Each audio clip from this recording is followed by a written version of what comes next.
All right, turning now to the situation in the Middle East, where Israel's military is posed to call up tens of thousands of reservists ahead of a planned offensive to seize control of Gaza City.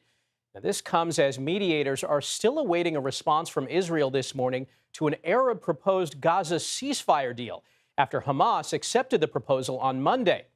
And for more on this, I want to bring in CBS News foreign correspondent Ramy Inocencio from our London newsroom. Ramy, good morning. So, what's the biggest hurdle right now for a ceasefire agreement? Yeah, Michael, good morning to you.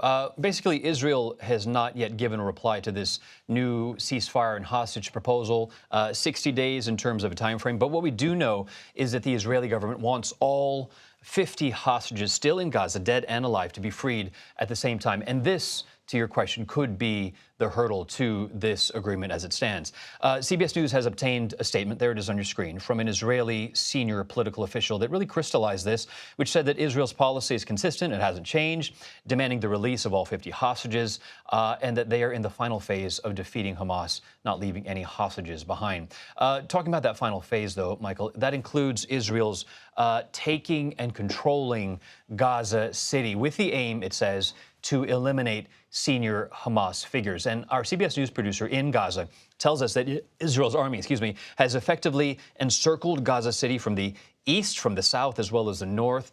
In that proposal that Hamas agreed to on Monday, that would see the gradual release of hostages over 60 days. 10 living hostages and then 18 dead hostages would be released early in the process.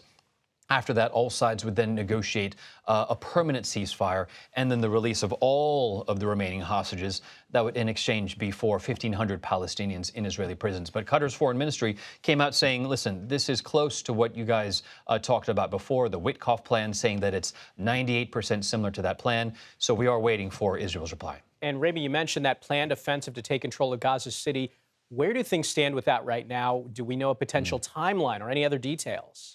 Yeah, no timeline right now, but there is a big number floating out there. The top line number is 60,000. And Israel's military says it has ordered up that many more reservists just this morning. The military also says that it will extend the orders of 20,000 others who have already been called up.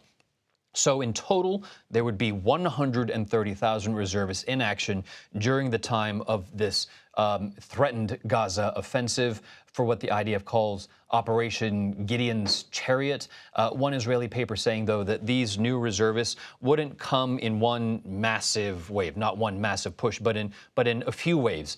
This is from the Times of Israel, saying that the first wave could be in early September, another near the end of the year, and then a third sometime potentially in February or March of next year. So yes, Israel apparently ramping up its attempts to take Gaza City. As for when it might happen, yeah, no date set.